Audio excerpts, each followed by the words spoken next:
भारतीय शेयर बाजार में नया हर्षद मेहता पकड़ा गया भैया। नया लेटेस्ट हर्षद मेहता। देखो शेयर मार्केट में ना बड़े झमेले हैं, क्योंकि इस मार्केट में ना गजब गजब खिलाड़ी आते रहते हैं। अब अभी देखो सेबी ने कितना बड़ा खेल पकड़ा है। 15 लाख करोड़ का हेरफेर का मामला है। सिर्फ एक कंपनी ने किया है ये, और उसकी करतूतें सुनकर के पूरा दलाल स्ट्रीट हिल गया है। बात है राजेश एक्सपोर्ट्स की। ये बेंगलोर की कंपनी है और इसके मालिक हैं राजेश मेहता। ये सोने की रिफाइनरी चलाते हैं, गहने बनाते हैं और एक्सपोर्ट कर देते हैं।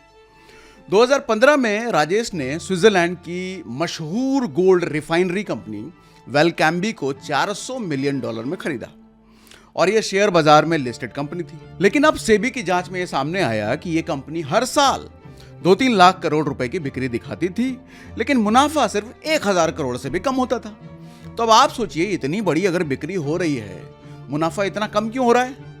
क्योंकि असल में राजेश एक्सपोर्ट का काम सोना गलाना और साफ करना था, यानी कि रिफाइनिंग थी, और इसमें प्रोसेसिंग की फीस से कमाई होती थी। मतलब पूरे सोने की कीमत से कोई मतलब नहीं होता था। अब इसको ऐसे समझिए कि मान लो किसी ने आपको 1 करोड़ रुपए का सोना दिया साफ करने के लिए, और आपने साफ करके उसको वापस दे दिया। इसमें आपके सफाई करने की कमाई हुई सिर्फ 10,000 रुपए। लेकिन यह कंपनी अपने खाते में लिख देती थी कि 1 करोड़ रुपए का कारोबार हो गया। मतलब करते कुछ थे और कागज पे दिखा कुछ और रहे थे भाई साहब। और जब सेबी ने दस्तावेज मांगे, ग्राहकों के नाम मांगे, रिकॉर्ड मांगा, तो इस कंपनी ने दिए ही नहीं, और सेबी ने कंपनी के शेयर्स सस्पेंड कर दिए।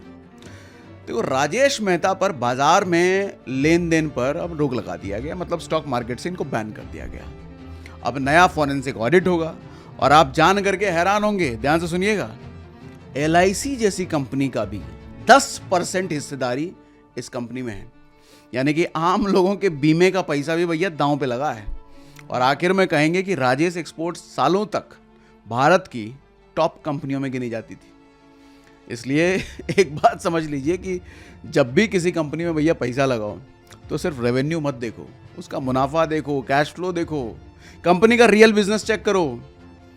क्योंकि कंपनी की असलियत जानना बहुत ज़रूरी है पैसा लगाने के लिए। अब सोच के देखो, LIC जैसी कंपनी ने अगर 10% डाल रखे रखे हैं, तो LIC जैसी कंपनी बेवकूफ़ बन गई और लोगों का पैसा भी रिस्क पे आ गया।